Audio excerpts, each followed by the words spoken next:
Hello and welcome to the Just Another Castle podcast. I'm your host Matt, and with me this week is... What up? And Unoclay. What up? I'm back, fools! Woo! Yeah, and he liked crumpets and tea and shit. England. Where he was. I wasn't in England, but I did have drinks with a really crazy British guy one night, but he told me, England is shit, never go there, mate. And I was like, okay. Like, anybody who's British and listening to me do that. Night, and you're like, bro, I'm American. He's like, England. Yeah, he was a crazy guy. Lance, his name, no joke, look him up on the internet, his name's Lance Manley. And my wife and I have been obsessed with him since then because he was a fucking weird dude. Is he Scottish? And, yeah, he was a good dude, and he was very bizarre, and that's the story that I'm gonna tell about him. So yeah, so nice to talk to you guys. I'm back. I've been away a while. So let me guess. They revealed the NX. It turns out that it is virtual reality compatible sex toy, and they're not worried about the family market anymore. They're only going for old perverts who want a VR experience. Did I get it right? I haven't seen the news. I assume that's what it is. Oh, their news is that they've just entirely and then just disappear off the face of the earth. They're like, you know what? We thought about showing up, but everyone pre-ordered the NX, then they disappeared off the face of the earth. So right. That's pre-orders will be occupied, and then they just send you like a piece of paper, and it goes, thanks. That's it. I feel like they've been like disappearing off the face of the earth, so in other words, nothing's changed. Just like total secrecy stuff, huh? Yeah, it's weird. They've basically confirmed all about nothing, this console, since it was... Yeah, I'm tired of your freaking William Shakespeare's Much Ado About Nothing freaking joke. Come on, man. That was unintended, but good catch. You guys are like, who knows William Shakespeare, bro? What is he, like Mario's cousin? Alright, it's alright. It's alright. You uneducated, naive plebs. Yeah, I'm following you totally, Mike. I got you right here. I know what you're laying down. No, for real. I was like traveling all over. I was in Greece and some other places, and I was like, for real. I didn't check my email for 2 weeks or more on purpose. I was like, I'm totally unplugging from all this nonsense. I'm not even gonna look at broke-ass my IGN. That's how crazy I was getting. But I was like looking at Nintendo news because I was like, I swear they're gonna release what the NX is while I'm in Greece, and I'm not gonna know about it until I get home, and I'm gonna like miss the pre-order or something. And I was like totally geeking about it. And my wife would be like, what are you looking at on the iPad there? I thought you're not using, the internet. I'm like, I'm not. I'm just looking at like direction or something. Yeah, I'm like looking at my Nintendo news, like it's like, oh, like the Pikachu is like awesome, and there's this Pokemon stuff, and I'm like, what the hell? So yeah, let's get right into it. I haven't played much. Mike, what have you been up to lately? What did I say last time? Mighty Azure Gunvolt and stuff? Oh yeah, and I told myself I'm not gonna grind for this stupid Final Fantasy Adventure of Mana trophy, and I'm a liar. And I'm actually doing it right now. Oh my god. So, of course you are. And there's something weird. I'm looking at my game, and like the menu's hidden now. So, like, it popped back up. Never mind. Yeah, so you guys can't see that, but it just happened now. It just happened. Alright, believe it, podcast style. Believe it! Yeah, right? Naruto.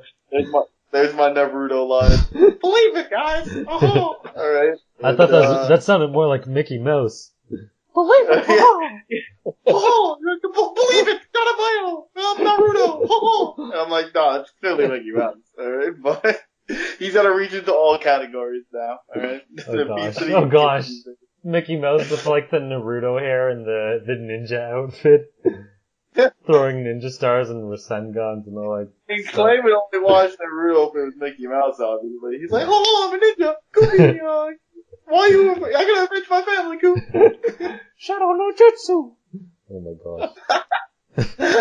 But, yeah. So, you know what? Here's what I did. I'm gonna whip it up right now that you guys can't see. Another thing that I'm doing right now. Alright? So as I open up this draft I made of all the games I want to play, alright? So I wrote, hey, I'm gonna play Triforce Heroes, replay Pokemon Red/Blue/Yellow, play Four Swords Adventure, play Yoshi's Woolly World, ? Do I want a 3DS version or do I want the Wii U bundle one? Captain Toad, Splatoon ? Mega Man Collections, go beat, 1 through 8 or 1 through 10, depending on how I feel. Freaking Mega Man Legends and Tron Bond Emulate ? I do own the first Mega Man Legends, and the other two are impossible to find. Fire Emblem X SMT, aka Tokyo Mirage, Final Fantasy Type O, PC, PS4, or use the PSP Japanese version you have. You weebo trash. That part's not it though. Mighty Number 9, Shine Indie, not out, Dragon Quest games, 3DS, Recore X1, Phoenix Wright 6, Shine S, December, and Dragon Ball Fusions. Oh yeah, and play the Gearbox game so Matt won't, get mad. The Gearbox? You mean, That's everything I wrote down and have not been doing. So let me get this straight. You were telling me earlier before we started recording, you've been working a lot, and then when you get home from work, what do? You don't play games. You make a chart of games. Do I got this straight? Is that how you roll?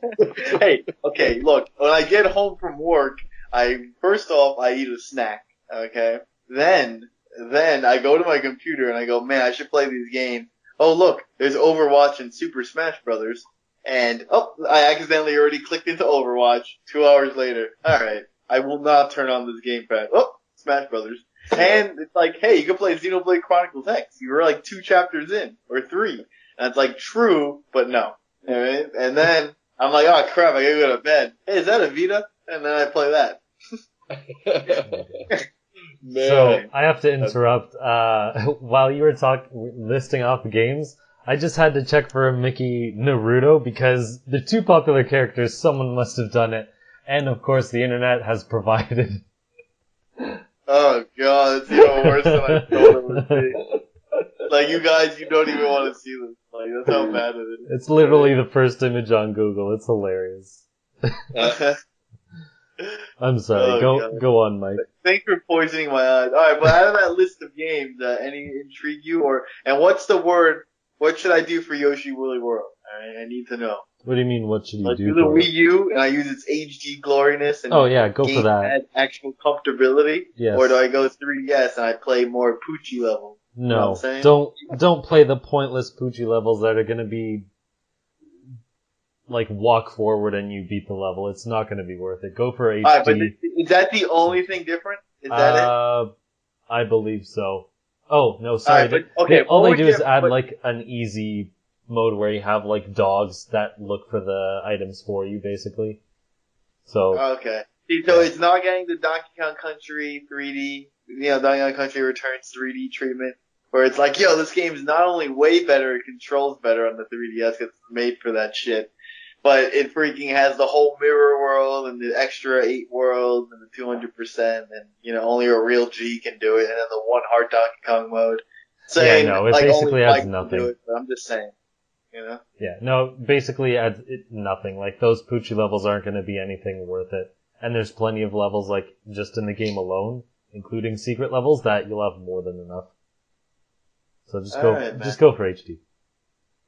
Yeah, I think the game is really good looking on Wii U. I enjoyed a lot of it. I never quite finished it. I tried to put it in the other night and play it again, and got a little, bored of it, because it's some of the other stuff I wanted to play instead, but I was sort of forcing myself.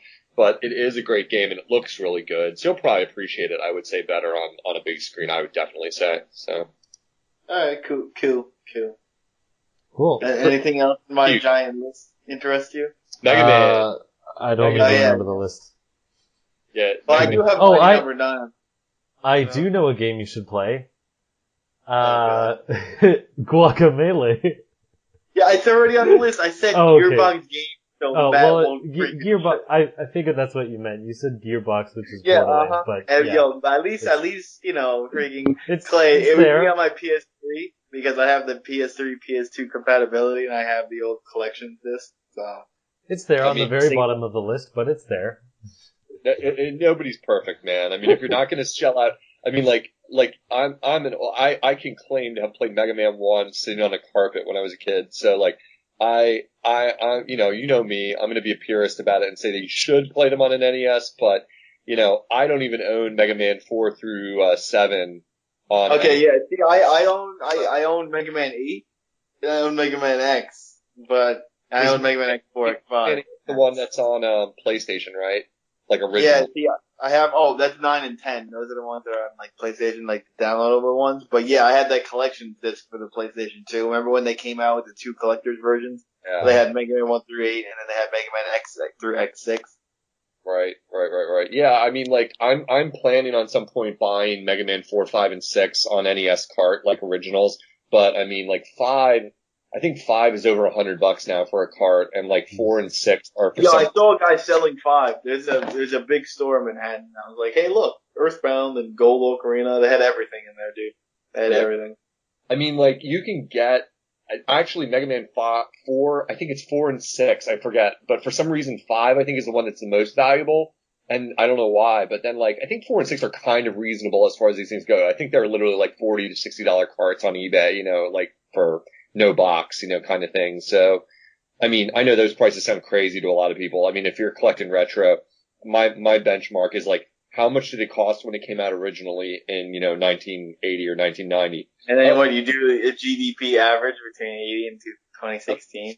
Yeah, and I'm like, and it's still cheaper than actually. Like a game that was $50 in 1991 should be more now, but it's not. I mean, so to me, it's like worth it, in a lot of cases. The only trick being now, people are making repo carts that are like fake and selling them and passing them off as real. So it's getting a little wily, and I'm not expert enough to know how to know the difference necessarily. So at some point, I assume maybe it's got to be something with the back. I mean, you know what I mean? Like, yeah, serial numbers are a thing I've heard people tell you about the boards and stuff, but then you got to open it up to look at it. I think I don't know though. So yeah. So I think we'll move on to Unoclay. What have you been playing?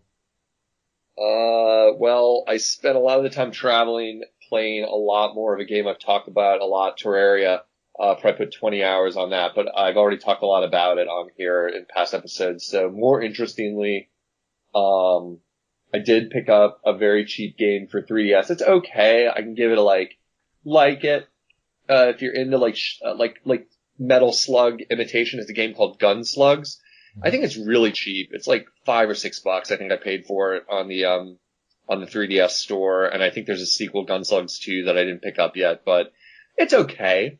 It plays a lot. It looks a little bit like the engine that generated Mutant Mudds. Looks a little bit like that engine, but it's like a parody of Metal Slug, which is like a Contra parody, so it's like a parody of a parody. But it's okay. It's really hard. I mean, like, it's brutally difficult, like, run and gun shooter type game. It's got roguelike generation of the levels, but that doesn't really mean a lot because they're pretty much like run left or right, kill everything, blow up some bases and escape. And it's fun. For the price, it's definitely worth it if you want something that's like a cartoony run and gun shooter game, like, with like some humor to it. It's got like a Rambo flavor to it or something, like, so played a little of that. While I was traveling. And then I started Bayonetta 1. I haven't played Bayonetta 2 yet, but I just started it the other night. Mike, feel free to chime in. It sucks, right? Oh, God, I don't even know what you're thinking. To be honest, like, Clay, what, you go to Europe and vote for Bayonetta to put her in trash 4, and then you came back and play that shitty game? Like, you've been infected. Talking about me, yes. You're like, yo, can I have a water bottle? I'm like, what? Are you looking at my bum? Yes. No, I know you're not a fan. Matt, you're a fan of Bayonetta, right? I think you liked it. Yeah, I liked it. Well, more so the second one.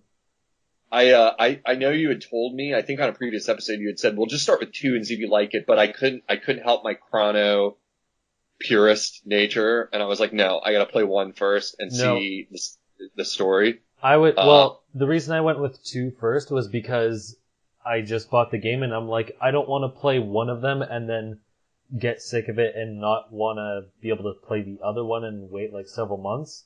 So that was my reasoning, because I didn't want to get burned out on one and be like, I'm not playing this and then like forget about it. So that's why I went with second. But since you're doing it in chronological order, since you plan on playing both of them, I would start with 1 because 2 is better by like 10 times. So you don't want to play the second and go backwards because it'll be like, oh, this is not as good of an experience. That's impressive because I think I personally, in spite of respecting Mike's opinion, and I really like it so far. I mean, it's a lot like Wonderful 101. Okay, you know what it's a lot like? Devil May Cry or Ninja Gaiden, because it's just a rip-off of those games. Okay? Oh, I mean, yeah, there's some similarities there. I see what you're saying about the Devil May Cry, especially. I mean, I like it. I just always feel inadequate because it's so damn hard to get good at it that I'm like, Jesus, these combos, and it doesn't go out of its way to teach you stuff. You know, it's kind of like you got to figure it out, and I'm liking it a lot. I mean, if you're saying number 2 is that much better than 1, well, my first maybe 3-4 hours with 1 I've really enjoyed it. I just, like I said, I'm barely doing even okay combos at this point. You know, I'm like doing the noobiest combo type action mashing buttons, hoping I get a combo. I figured out a few things. And the button presses are I'm not good at memorizing button presses, where it's punch, kick, swirl the joystick, that jump, I'm not particularly good at that in games. So it's a lot of struggling for me to I mean, I've gotten some platinums, but I'm only on the very opening stages. You know what I mean? So. Yeah. No, I totally get you. I'm the same way with that. I think you'll like 2 better because it makes, I don't want to say it makes it easier because the game is still hard, but it's easier to string combos, and in the first one you can only get superpower if you I forget, you have moon pearls or whatever, and if you charge them up, then you can get 1 attack. But in the second one you can do a bunch of stronger attacks without having to do that. But basically the strong attacks in 1 you can do in 2 without charging it, and when you do a charged move in 2, you basically have 15 seconds where all of your moves are powered up. So it just makes it that much more, just that much better. Accessible. Yeah. I just think, I mean, it's a really good looking game on Wii U, and that really, excuse me, I'm Donald Trump here. I got a sniffle here, people. What? It looks really good. I mean, it's full of all the spank bank type, wink wink moments. Constantly, good grief, this game is ridiculous. I'm only at the beginning. You know what I mean? It's she gets naked when she does a witch spell for a split second, and you see her butt and stuff, and I'm holy crap! On Nintendo, just when you think you have them figured out, and they're the family company, they pay to have a game they didn't even need to ported to their system, and then the sequel to a relatively dirty vibe game, that I'm just when I have it figured out. It's especially interesting to me for that, just because of the phenomenon of Nintendo, just breaking their own rules occasionally. It's no games with nudity or sexy stuff or even religion has been a thing for them in the past. But it's not a Nintendo game. It's a freaking it's a multi-platform Xbox PlayStation game that came to Nintendo way later, and people like to treat it like it's a Nintendo game. And it but that they paid to produce the sequel. I mean, exclusively. Yeah, but who cares if they paid to produce a sequel that really wasn't that successful, in my opinion. Guess what? No, it wasn't. It wasn't. You're right. I'm glad it wasn't. But the thing is, the way I look at it was this game. Not only was it it started off on anything but a Nintendo system, people knew it from not being a Nintendo game. It only got traction because Bayonetta. People only consider it a Nintendo series now because they got Bayonetta 2. But guess what? It had almost nothing to do associated with Nintendo. And I feel I hate that character for being in Smash at all. It shouldn't be. That should have never happened. It's like having Cloud in Smash. Oh, wait. No, I hear you. Hey, Cloud and Smash. There's at least well, I was gonna say history. I don't know. No, there is Cloud, no. You know what Cloud's history is? Cloud is more relevant. No, Cloud is the first Final Fantasy game that was not Nintendo. Alright, because they did Squaresoft decided to move away because their partnership with Nintendo, because they wouldn't make discs versus their cartridges. So guess what Cloud signified?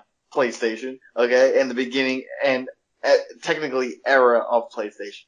So it makes no sense. I don't disagree with everything you're saying, Mike. I didn't mean to imply I think of Bayonetta as a Nintendo. I hear what you're saying. I didn't mean to imply. Yeah, I see. I don't think of it as a mature Nintendo thing, like, you know, like possibly Fatal Frame, like R.I.P. Flea, but and Harambe. But finish ever. Period. But yeah, you okay? I get what you're saying, but I don't like when the characters associated with Nintendo because I don't feel like it should be at all. I hear you. I mean, with the Smash thing, I could agree with you because I haven't even bought her yet because I think she was so OP it pissed me off, and she doesn't fit. You're right. Frankly, it won't make maybe everyone happy, but I felt the same way about Snake. But that one made sense because Metal Gear started on Nintendo. Sort of like Mega Man, you know, like being in Smash. It's like, well, you might not be here anymore, but, you know, yeah, I mean, he had like 12 games on Nintendo when Nintendo was coming up, you know what I mean? Like, that's a lot. He had like at least 10. No, 1 through 6. I agree on the Smash front. I mean, with all I was saying about Bayonetta is really that I feel like I'm just kind of blown away. I was more talking about the culture of Nintendo and that they're 80 or 90% consistent with their own rules.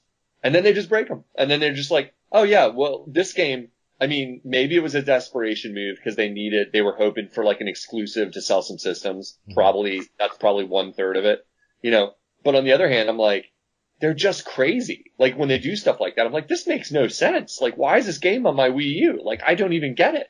You know, like, did you get her in a fire sale? Was like the IP up for sale, like at a cheap price? And you were just like, yeah, we want Bayonetta. That's it. We're buying that. You know what I mean? Much. You know, no one else wanted her, and they're like, "Oh, okay, well, I guess I'll go for it."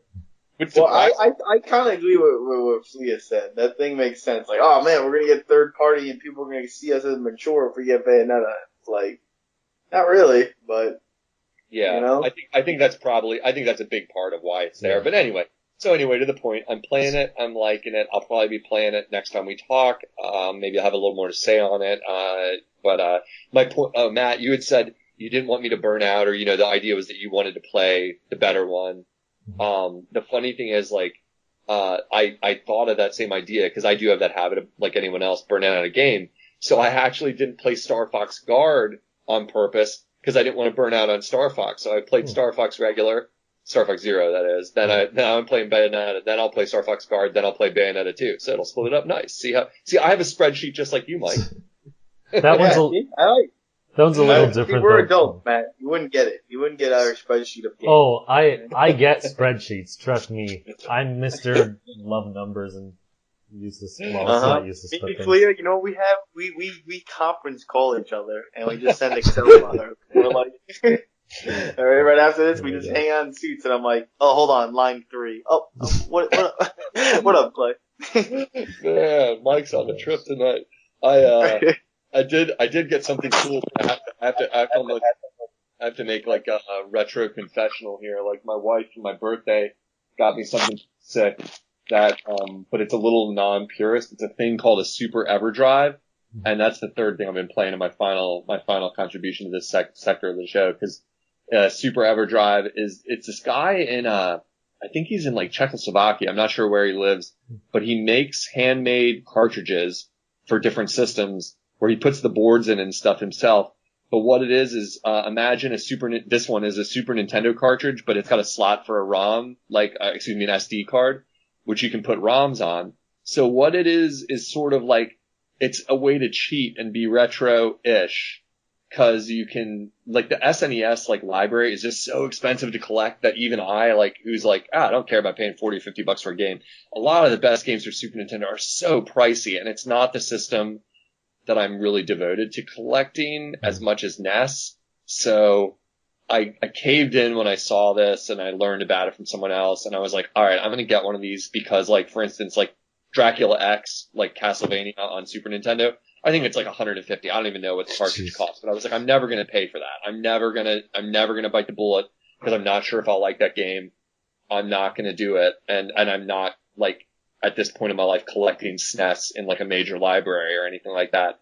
So it's pretty rad. I gotta admit, it's like you download a ROM, you have to put some OS, you actually put OS, like that the guy programmed himself onto an SD card, and then you put the SD card into the cartridge. It's got a little tiny slot in the cartridge, and then you load it up, and it looks like an old timey computer like screen, like a Tandy, like an old time computer. I don't know a reference there, but like think basic DOS, like screen up, like popping up on your TV, and then like you can load your ROMs like right off it, and bang, they are like legit, 100% legit playing through your Super Nintendo. So you're using your original hardware, and it's basically tricking your Super Nintendo into thinking the real cartridge is in there because it doesn't have save states, it doesn't have any overlay, it doesn't have anything not original. You know, it's like you're playing the original program on the original system. As far as the system, in fact, knows, you're playing a cartridge, and the guy built an interface so you can use like a legit save file. Like if you're playing Link to the Past,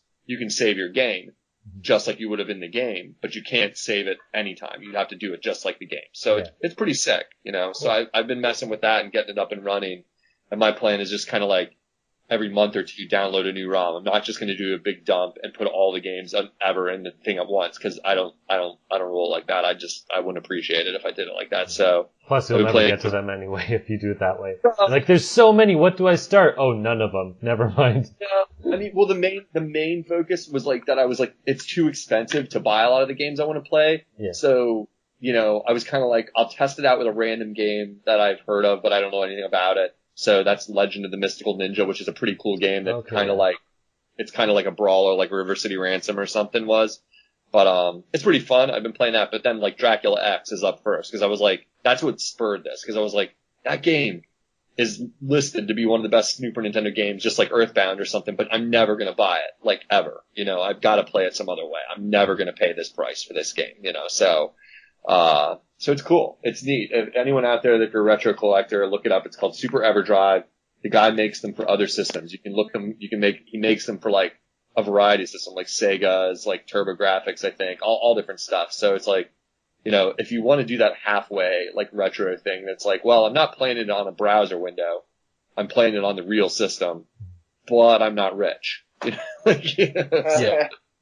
You know, I have a Super Nintendo sitting here. I want to play a new game on it. It costs about $100 if you get the premium. There's a premium model that's like, well, I mean, it's not that much when you think about it, because like, there's a premium model. Go on, Matt. What were you going to say? I was going to say that's just for the EverDrive. That doesn't include the system, I guess. No, you'd have to have a Super Nintendo already. So yeah, I mean, it depends on your price level. It's pricey, but I mean, retro collecting is pricey. That's true. There's no way around it. I mean, like, to buy 2 cartridges for a Super Nintendo, you'd probably spend close to $100. So, for a lot of the good games anyway. So it's like, you know, it depends. I mean, it just depends. It's so variable. Mike knows. I know he looks at stores and stuff like that. It really varies, but it's a good solution.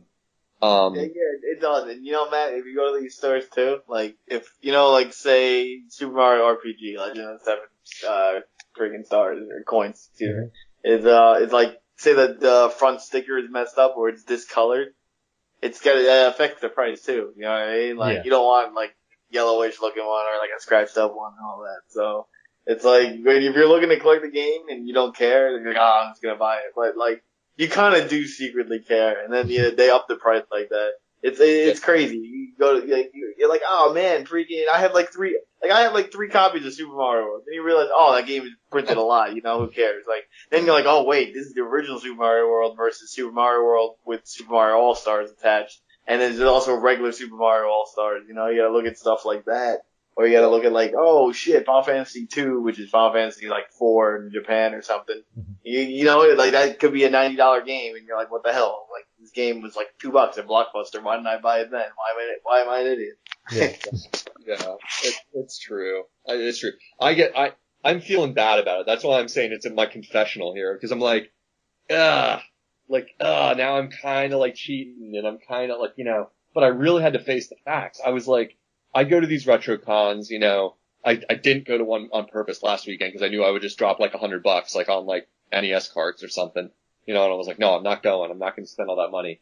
And like, then like, you know, I just had to face the facts. I'm like, NES is the one where I give in, and every year I buy a couple more cartridges. And like this year I bought a couple $30, $40 cartridges for my original NES, just cause I was like, I gotta have it, you know, and it's like that's the one that's my biggest passion. I was like, I gotta do this or I'm never gonna play these games. That's all it comes down to. I'm never gonna play some of these Super Nintendo games. And frankly, this is a little nerdy, but maybe you can appreciate this since we're talking about nerdy stuff anyway. Having a library of SNES doesn't look as cool because like NES cartridges look cooler because the ends have the labels on them, so you can set them up and read all your labels like a record collection. Yeah. But like SNES cartridges are just gray, blank, like boxes, and they don't even stack that well. So it's like kind of like they're not square. Yeah. And freaking, and like the titles are just a little black strip at the top. So if you're stacking them, you have to stack them on the top facing the wall. Yeah. You know, yeah.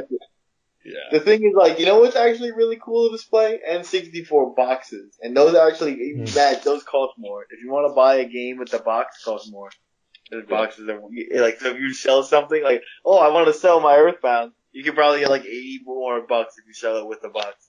The other year I sold a box for Final Fantasy II for like $25. Absolutely. Like, cause I don't collect boxes except in rare cases. Cause I'm like, I'd rather pay less and I actually like the way NES carts just look just by themselves. So like, I have some boxes, but only probably like 20, out of like 100 and some cartridges. I'm just like, I would love to be a purist and do the whole thing, but my wife would kill me, first of all. Like, she would effing kill me. Like, she's already like, half of our library is now turned into video games, and I'm like, yeah, I know. Like, yes, I know. I did that. You're welcome. Yeah. Right. So, but anyhow. Yeah, I think we'll, get to moving on to news and stuff. So there's a few announcements. If you wanted to transfer your Pokemon from Red, Yellow, and Blue, on the Virtual Console to the new games, you're gonna have to wait till January. So poop on your shoe for that. There's some UK. What? Is that a Canadian saying? No, I'm just pulling I've things never out heard of my that butt. either. It was hilarious, though, man. That was hilarious. I'm gonna use it though. I guess it's just like saying there's mud on your face, but I'm just being stupid. That's all. Apparently, some UK retailers are being asked to put in their final orders for Wii U stock. Apparently, they have until the end of September, and then if they want any more, they're screwed out of luck, which shouldn't come surprising because the NX should be coming out eventually next year. So the Wii U's obviously not selling, so why the heck would they produce more? That technically goes against what Nintendo was saying. Oh, we're gonna keep producing until whatever time next year, 2018 or whatever, but that just seems more like they were doing damage control. I don't think they're really going to produce Wii U's that much longer. And then Foxconn said they're starting a trial production of the NX, which pretty much means they would have to get it out sometime soon. Like, if they're starting trial productions, then they should be, getting it out probably by the March release date or around then. Because obviously they're starting to produce it, so we should expect it sometime soon. I think we're on track. I mean, like, there's always room for a delay, but I mean, the silence actually leads me to think we're on track, because I'm just like, they're ramping up here, they're ramping up here, and like all these other signs you just listed, like the retailer aspect and all that stuff, I mean, we've talked about it before on here, but the first thing I thought of actually when they said about the one piece of news you just mentioned, when they said about the retailer orders, I thought, we talked about this before, but I'm still worried about it. How much longer am I allowed to get my Wii U gamepad repaired for if it breaks at the... Yeah, I saw that what other people brought up. I don't know if that's a huge concern, because I'm pretty sure Nintendo still supports repairing their consoles like several years after the new one comes out. That's good news, because I got this Virtual Boy here that's all glitchy. I got to send them my Virtual Boy, so that's sweet. Don't take that as confirmation. That's conjecture on my part, but as far as my understanding goes, they still, like, if a new console comes out, they're not just gonna, like, dump everything from the last one. They still support it for, like, a couple of years, but yeah, if they're not making new ones, or if they're not producing more gamepads, it's like, okay, well, yeah, how long can they support repairing it if they're not making new ones to replace it with, right? So that's this will be the first. like I'll be willing to bet Wii U's are going to die off at a faster rate than possibly like think about it. Well, no, Virtual Boy would be the example, like that would break that cycle, because Virtual Boy is really, really I'm not making fun of Virtual Boy just for the sake of it. It's under the hood is a real wonky system that like breaks pretty easily. I've had to repair mine twice, and I, you know, I'm not even hard on it. It just, they're falling apart. It's some of the There, Unoclay, kind of cut out. What if down the road Wii U would be the most? What's that? Sorry, go on. What was that?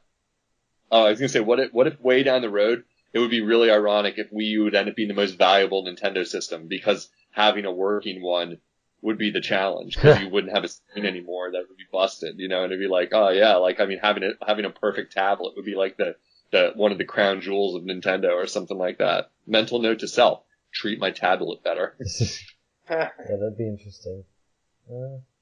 Yeah, because I don't know how many games let you switch over to the Pro Controller, because the ones at launch, I don't think the Pro Controller came out. Actually, was the Pro Controller out at launch? I don't remember. Anyway, regardless, I don't think most games supported the Pro Controller at launch, like to play if you didn't have a gamepad for whatever reason. So those launch games would have the most problem, whereas the other ones down the line, you could probably do without. Yeah, Nintendo Land would be screwed. Like games like that. But I mean, like, I don't think people would come back in 15 years and be like, oh man, we should play Nintendo Land. Like, it's not really going to be a classic. It's not going to be a classic people return to. But moving on, yeah, so I didn't actually write this down because I didn't think it was worth talking about too much, but Unoclay wanted to talk about it. So the UK, different UK retailer, I believe, quote unquote leaked the NX price tag at £350 British currency. Obviously, it's just, I guess, a placeholder or whatever, but I don't know. You wanted to talk about it, Unoclay? I mean, I'm just curious. I mean, so before we started recording today, we were kicking around the knowledge on and the pound versus the dollar. And I think, Matt, you were saying it's like you think that would be pretty much a 1-to-1 translation. Like you're thinking that if they said it was $4.50 in UK, it's probably going to be $4.50 in American.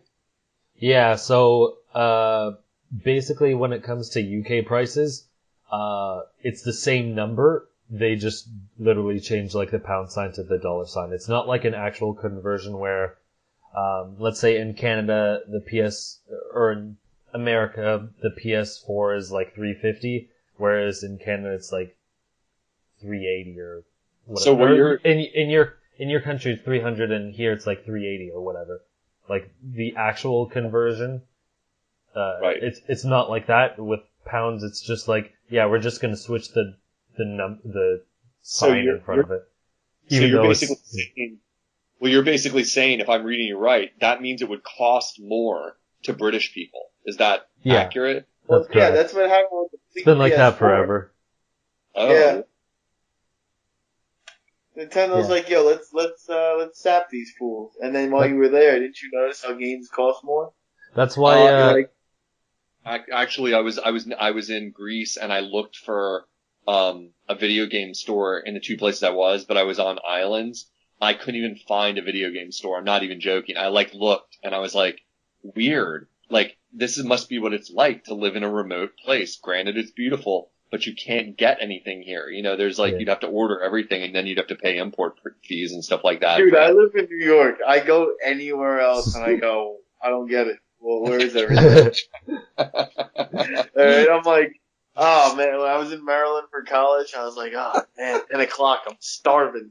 Goes outside, everything's closed. I'm like, what? Hello. Maryland's kind of like a third world country though, bro. Yeah, but dude, like a McDonald's was closed. Like the hell is that shit, That's weird. right? Like I'm like, bro, the only places I can live now are New York or like LA, aka West New York. You are such a New Yorker. That is like so quintessentially New Yorky that I love it. I'm just like, cause I mean like I'm a little like that cause I live in a city, but like you guys are your own league. You know what I mean? You're like that's how New Yorkers are. You're just like, well, I went to the diner at like 4 a.m. the other day. I'm like, normal time of a thing. All right. Oh my god, that was classic. That's people, you heard it here first. If you're not from New York and you've never been there, that's a little snapshot in the mind of a true New Yorker right there. You just heard it. Yeah, okay, our dinner times are not 5 o'clock, it's like 8 o'clock, 9 o'clock, and then there's gotta be the late second dinner or snack or something. Like, good thing there's 80,000 7-Elevens next to each other with a bajillion bodegas, Cherry Valley. You know, I'm just saying, like, I go to Cherry Valley at 2:30 a.m. when I'm playing Melee all night, and like, what's up, bro? Want some Krabby Patties and a freaking Corona sandwich? Yes, I do. You heard I it ran here. up there once with no shirt also. Alright, so please. Oh man, it's the New York Minute. Yeah. Podcast. Well, anyhow, yeah. I think, thanks for the insight on the pricing there on the British thing. I wouldn't have known that. So you're thinking, if that rumor's right, you're thinking it'd be $450 American? Well, no, because this listed as 350 European pounds, so it would be 350 like American. But yeah, same thing, same number. I think that's why Flea imports his games, because it's cheaper than buying them locally. You can ask him yourself, but as far as I remember, that's why he does it, because it's cheaper. I remember he said it like locally it's like 80 to 90, but he could buy a game for 60 and then ship it for like 10, 12 extra dollars. Yeah. Freaking, you know what I mean? That's $18 save. Yeah, he's not gonna get it day one, but you know what? Like, freaking that builds up over time. Yeah. You know? Well, not when he buys 2 copies of a game. Well, that's classic. Like, I'm saving money. For people who are new to the podcast, like, Flea is the guy whose chair I sit in here, and he's on a long extended, like, mission to, be Flea, and, like, I think even he is off my IGN these days, so, like, I don't even know when we're gonna connect with Flea next, but, if any of the listeners follow us on Twitter, Flea is actually running the Twitter account. Thankfully, because I couldn't possibly do it. So, no. Jeez, no, I don't even know what to write for my own Twitter account, let alone another one. I've always replied to him like he's mad. No, that's awesome. Yeah, he's doing a good job with that. I'm gonna follow our own Twitter account after this episode. I'm gonna do it. I didn't even think about it. That would be a cool way to connect with Flea. Yeah, he shares lots of memes. For the listeners, like, what's the handle? It is Just Another Castle, or at Just Another Castle, except there's no H and E in another. It doesn't matter. If you type Just Another Castle Twitter, like, it'll obviously come up. Got it. We'll find Jack. Yeah. Got it. All right. Looks like we got 123 followers, dude. Make it 124. Count it. Count it. Mark it down. All right. So this next piece of news, there's a patent. There wasn't. I've tried to stay away from patents because I was getting sick of them, but there hasn't been much news lately, and we haven't done them for a while, so it seems fine. But wow, way to shit on our own podcast. No. I hate patents, but you know what? We have no news. Let's leave it. Well, it's Nintendo. There hasn't been news for like a year and a half. We're starving. Patents are scams anyway. It's like, look, Nintendo patent a home console controller. I'm like, yeah. Well, first off, that's a sock, and second off, a patent. So nobody else steals the idea that they're never gonna do. Like their stupid heart monitor thing. Well, I mean, there's which some. Is dumb. At least, I don't know. They could possibly do that for like quality of life or some crap, but. Heart vitality sensor. Oh yeah, Dude, they did show that off. So playing this stupid game. That's the most likely thing for it to become reality because they actually showed it off at one point. I'm gonna love it if NX is like all heart monitor, no game. I'm gonna be like first in line, bro. If I control the game with my heartbeat, that'd be pretty sick. Then I'll do that. I'll be like, let me pump it faster, and then Mario starts running shit. Like that'd be cool. No, that'd be terrible. I mean, it's just stupid. I hate the heart rate monitor. Nah, dude, that'd be cool. Playing like Resident Evil with a heart monitor on or something like that. That'd be sick. I'd be totally into it. It'd be like freaking hilarious. Oh yeah, and then when your thing jumps up and it like pauses the game, it's like, whoa, bro, I think you're too scared or your heart's too high. Go take a breather. Yeah, you All might right, have a heart trust attack. me, You should take a I break. played enough Wii games where it's like, you've been playing for like an hour. I'm like, bro, it's 10:30 at night. I'm not going outside. Oh my gosh! Like, It's like your heart rate went above a certain number. You should take a break before you have a heart attack. Why don't you go outside? Yeah, it's like 3:30 in the morning. You're like, that's not a good idea where I live, Wii U. Like, thanks. Yeah. I'm like, my dad's gonna wake up if I just move. So, I don't think so, and he's like, alright, you're right. You just hit skip. I just wanted to annoy you, alright, and throw you off. Freaking jerks. Anyway, so. And then Nickelodeon does that shit too. Freaking Nickelodeon, Nintendo with their stupid, go outside right now. Like, no. Like, why do you think I bought a video game for? Yeah, I went outside for my game, damn it. You want me to play this thing I paid for or not? I was like, I'm like, the sunlight messes up the LEDs anyway and the LCD. I can't see the screen that well. I was like, you ever had a Game Boy and played in the sun? Oh gosh, that's horrible. I wonder if there was one game that actually used the sun for the Game Boy Advance. It was called Lunar Nights. That's what it was. I heard about it. I just read about this. Yeah, what the heck was that? The sunlight sensor for it wasn't Shoot a Mile. I can't remember. I just read an article in a really good magazine I picked up recently called Retro Gamer. It's a great magazine. If you look at a good newsstand or something like that, Mike, you want to check it out. It's called Retro Gamer. It's expensive. It's like a $12 magazine. It's from from Britain, so you pay a lot for it, but it's sick. And they had an article about Game Boy Advance in there, and they mentioned whatever game you're talking about, but. Yeah, there were, at least I know of two, because I don't know if there are any more. There was Bokhtide, The Sun is in Your Hand, and then its sequel, I guess spin-off, whatever you call it, called Lunar Nights. Bokhtide had sequels. Lunar Nights was the one I actually played, but I think you powered up your character, because one of them uses, like, sun power and one uses, like, I don't know, night power or something, or dark magic or some crap. But I think if you were in the sunlight, you would charge your meter faster. I didn't actually have the device; I just played the game as is. But was it like a standalone item that you plugged into your Game Boy Advance? I believe so. Wow, how rad! Game Boy Advance is like a system I did not get into because I was too busy with college and I thought handhelds were for babies because I grew up playing a game. No, I grew up playing a Game Boy. You'd forgive me if you understood like where I'm coming from. Like Game Boy was like the weak ass version of like most games, when I was coming up. And like, hey, I played the hell out of my Game Boy. I got one laying on my desk right here. But like when I was like around college age, I didn't even hear about DS at first because I was just like Game Boy Advance. I just thought like, yeah, that's like just more baby versions of the good games. I don't want to play that or waste my money on that stuff, so I missed all that stuff. And like lately I've been thinking I got to get myself like one of those Game Boy Micros or the good version. Yo, Game Boy Micros are impossible to find. But on the side note of that, Game Boy Advance is really, Game Boy Advance has such a huge library. It was like the Wii before the Wii. There's a lot of shovelware, but there's a bajillion games. Because don't forget, Game Boy Advance, you were playing Game Boy Color games and Game Boy games, right? But then it moved on and had Game Boy Advance SP, which extended the Game Boy Advance lifespan for like 2-3 more years, and invented the backlight, even though Game Gear did it first. 6 AA's, that's how we do. Yeah. Yeah, freaking, so it was like, oh shit, a new Game Boy Advance came out, so it was another new library set that people took advantage of and all that, so.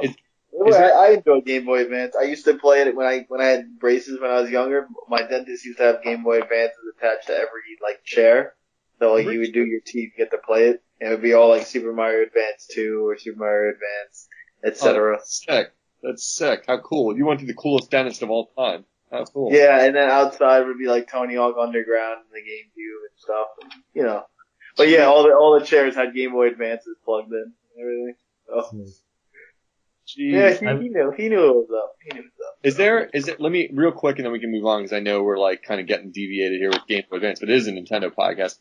Is there any difference between playing a Game Boy Advance game on a DS, the original fat DS with the Game Boy slot, versus playing it on like a micro or whatever? No. So I don't even need a micro. I can just keep playing. My fat DS is kind of broken. Like it's like it's the same exact thing. The only difference is the backlight, then the SP folds, obviously, but they're the same exact system. okay. Because I have a fat DS. It was my first DS, but the hinges are broken on it, but it's still functional. I can still play it. It's just like kind of wonky. I have to be real careful with it or whatever. So that's cool to know. All right, then I know. I have like 8,000 Game Boy Advances. Jeez. So, I mean, that and Game Boy Colors. I just have a bajillion of those. I have a Game Boy Advance, but not the backlit one. It sucks. Like, it's impossible to play. So. Oh yeah, you can't see. Yeah. But freaking, I'm not gonna lie, my Game Boy Advance, my SP, I still use. I think that it's just comfortable. It's super bueno. Nice. Right? Nice. Coming to you the past, like bringing you the latest news on Game Boy Advance on this podcast right here. All right, but so yeah, you wanted to finish something off? No, you go, bro. You go. All right, so I was just gonna say, getting back to the patent because I didn't even say what it was. Apparently, they patented a projector that projects images on uneven surfaces. So basically, if you have a wall and you have some, I don't know, table that comes in front of the wall, it would project it in a way that it would still look like a flat image, despite something obviously blocking in front of it. Like, it would still project onto that surface. It would just adjust how the screen works. So rather than, it looks like the bottom of the screen is coming out, it would do some fancy footwork and make it look like it was still like one flat screen. Yeah, I saw that picture online. I didn't know what to make of it. I didn't think much of it. It seemed gimmicky as heck, where I'd probably think it was awesome for 20 minutes for real, and then I'd probably never use it. But who knows? Patents are good. Patents are good. Well, how about this? I feel like the GameCube can use stereoscopic 3D. Oh wait, it can. But 2001, that was like a bajillion dollars. Now and then, flash 10 years later, PS3 did it with Uncharted, and it was mediocre at best. Wait, Uncharted had stereoscopic 3D? Uncharted 3 has stereoscopic 3D. Oh, Uncharted 3. Yeah, Huh. I played it in that. Only because I was like, I have it, so might as well play it like it. And it really does not add anything at all. No. The only time I ever did it was I'm looking for an artifact. Slides head left, slides head right. I'd rather move my stick. And that's why I am not a believer in VR, even though it's aka TV on my eyeball. Not VR. Bullshit ass. Hey guys, this is totally VR experience. Hold this controller while we put these goggles on you. I'm like, but this is a controller. Alright? That is not virtual reality. It's just reality in my thumbs. Alright? Damn it. There's a meme where someone's like, "Oh, your mom would tell you as a kid, don't get too close to the TV," and then it shows a guy with VR glasses strapped to his face. Yeah, we didn't learn. Alright, he did the opposite of what mom wants. Right? Yeah, rebelling. I don't know this. I don't think this patent is real. Not because of some sort of or some price thing. Because I looked up on Amazon and you can find 1080p projectors for $100 or sometimes cheaper. And obviously if you have a partnership with someone, you're going to get it much cheaper than that anyway. But it doesn't really sound like they would really go for it. I mean, it's solving a non-issue, basically. It's kind of causing more because the Wii was technically solving a non-issue, what if you don't have enough TVs in your house? It's well, most American households have 3 or 4 TVs, so that really doesn't matter. But this would make it worse because even though it could supposedly project onto, make a flat image despite objects in front of a wall, you would probably still have to have a specific room set up. It would probably have to still be a dark room because, as far as I know, projectors don't work too well in the light. From what I hear, I have no personal experience, but I know most people set it up in the basement. But even if that wasn't the case, my living room, for example, there isn't really a way to project something on the wall, just the way it's set up, there's not enough wall to actually project on it, because there's like a giant hole where, you know, people walk through and all that crap. So it would be even worse than the Wii U, because your room also has to be like set up a specific way, even if it can project. It's just, it would seem like a really bad move, and there wouldn't be much of a benefit. Like, oh, you can carry your console to someone else's house because your console's also a projector, but you could do that regardless. I mean, I guess you wouldn't need to hook it up to a TV, so less wires, but it wouldn't be doing much for you. What if this is for the portable aspect of the rumored portable NX? That like somehow it would be like a 3D, imagine having a 3DS where you could project the game on the wall in front of you. It wouldn't have to be huge. It would be like, it wouldn't have to be huge. It wouldn't have to be huge. Like, I got the problem there. What are you talking about? Like, I know Chicago. I love Chicago.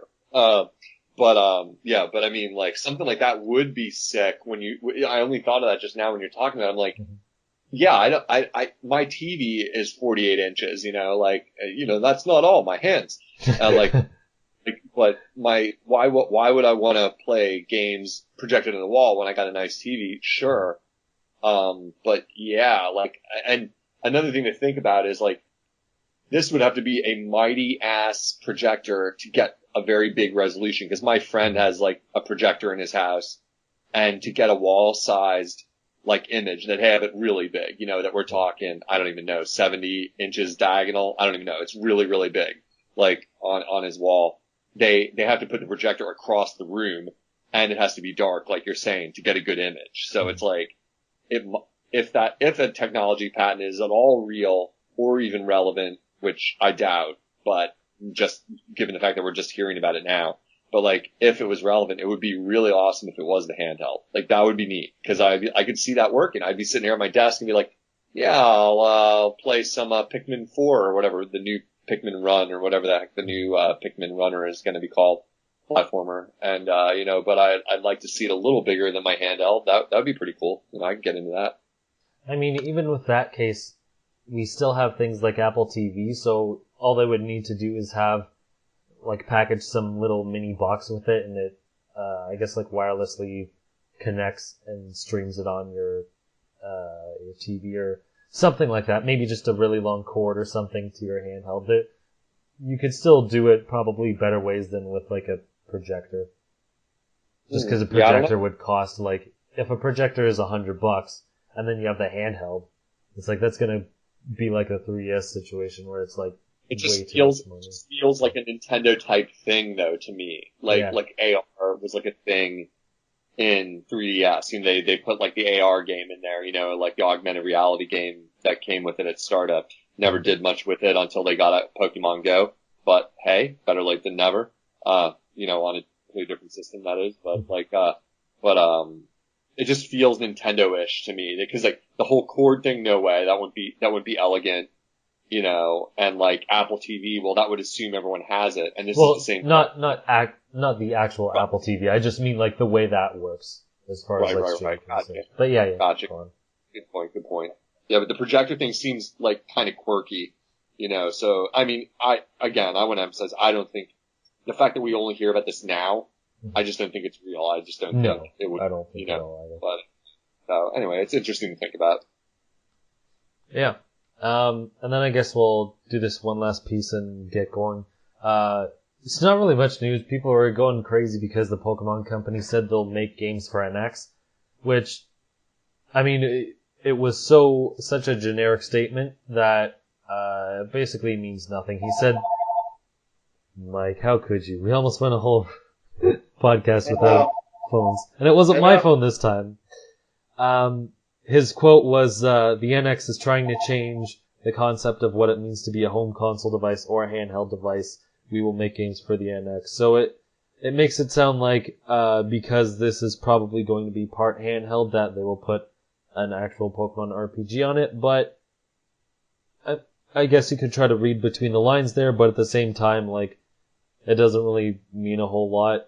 It's a system that they will put Pokemon games on, and like, we already have Pokemon games on consoles anyway. They're just not the main ones people want. Like, it could just be a Pokemon spin-off, like Pokken Tournament or, I don't know, all the other puzzle games and whatnot, so it really doesn't mean anything anytime soon.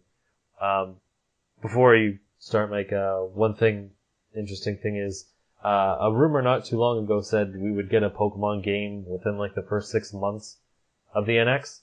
So I find it interesting that he's coming out and saying like there's going to be games for it, because he doesn't really need to say anything. I think someone asked him the question in the interview, but maybe I'm just reading too much into it, but maybe that gives some insight that, oh, maybe that rumor was right, that there might be a Pokemon game around launch or something.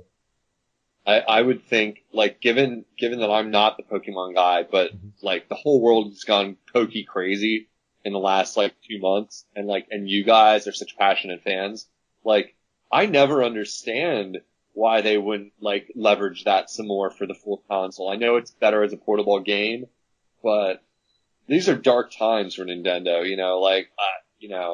come on, what, if nothing else, release like some kind of classic collection on NX day one, that's like some kind of repackaging of previous game. I don't even know, but like, especially. People are gonna complain like, oh, Nintendo always just remakes and re-releases their best game, and then just gonna say Super Mario Brothers 3.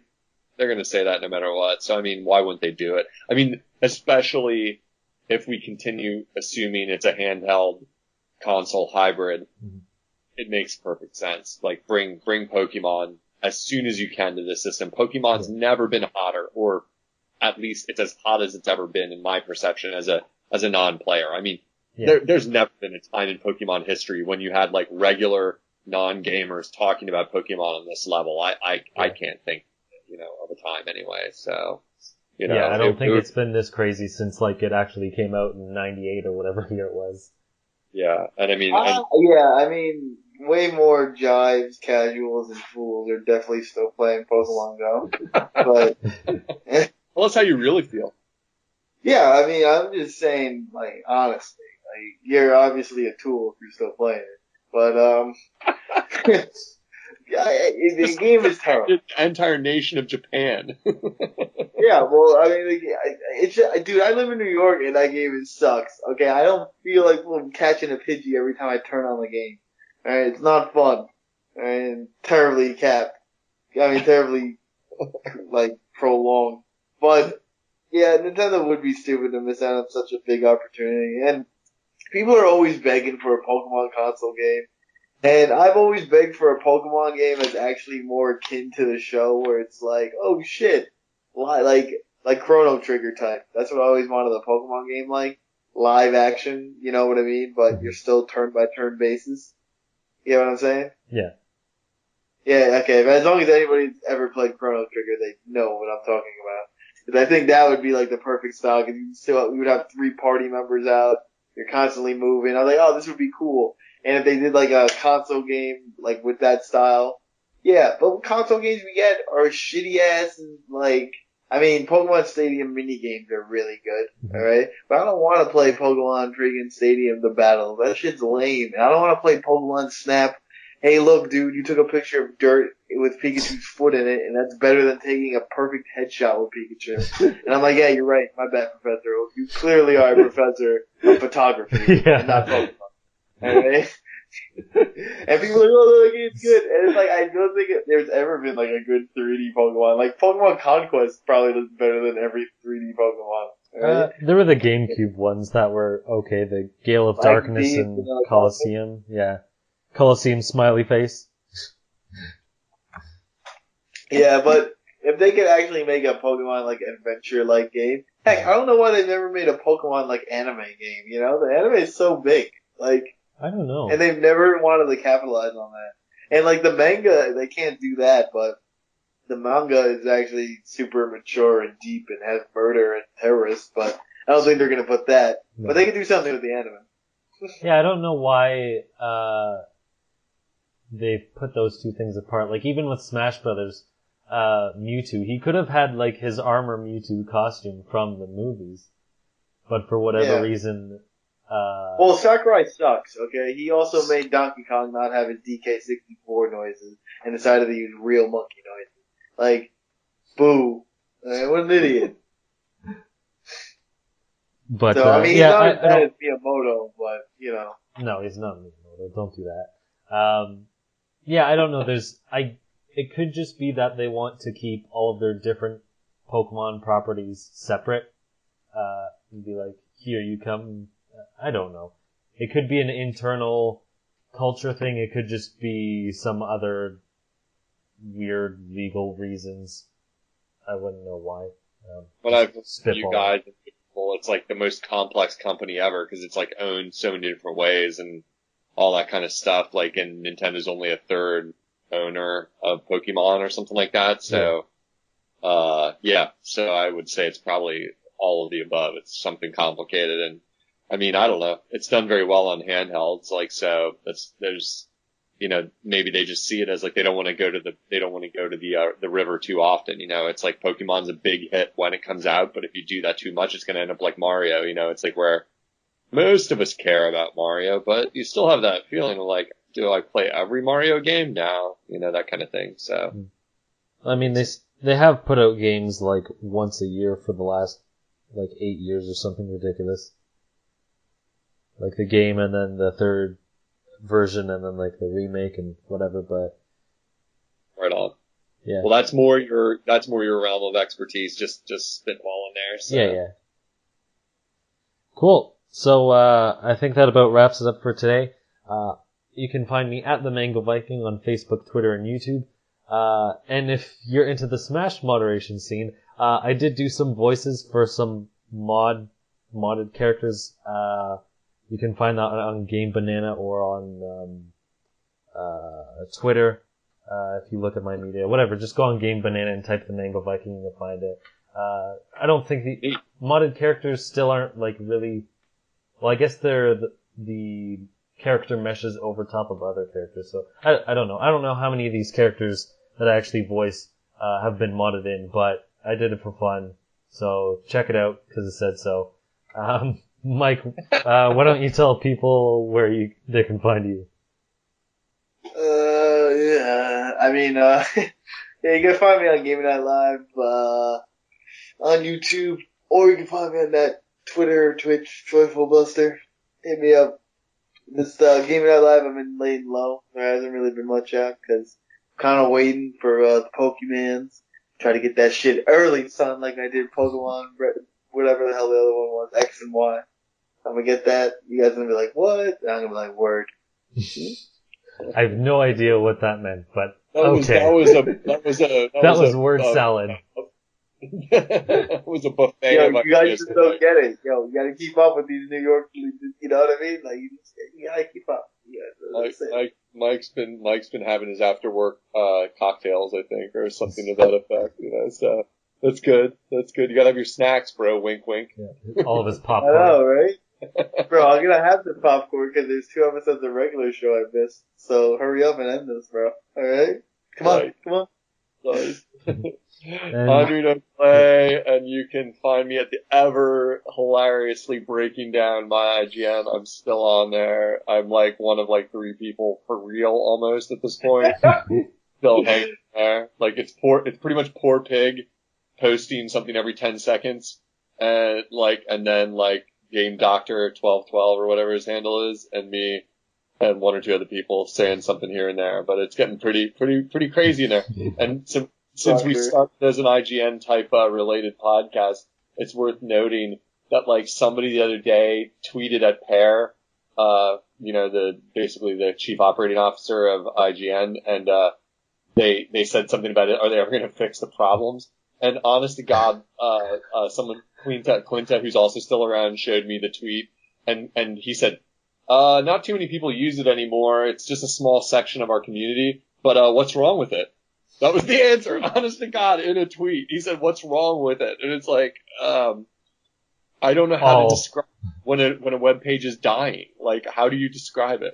It's the page is dying. It's not the community. It's the page itself. It doesn't work right anymore. Yeah, I mean, I don't know. It's just like there's no one there. Like blogs, like I never know if anyone can see or knows if my blog is out. Good time. Good times. It's Myogen. It's still kicking. Bro, it went down when they banned me, alright? And Matt knows. It went down right then. I was the glue holding this thing together. Oh man. Alright. It's not a lie, bro. The second I stopped going, I was like, let me just look at these numbers. Down. That must be it. That's the fact. Well, yeah, anyway, you can find me over there. So thanks for having me back, guys. I'm glad to be back. Good to have you. So wherever you're listening, you can find us at Just Another Castle on Facebook, Twitter, YouTube, iTunes, Podomatic, Destructoid, and IGN. You can leave us comments or questions. So we'll see you next time and leave Gamington in heaven.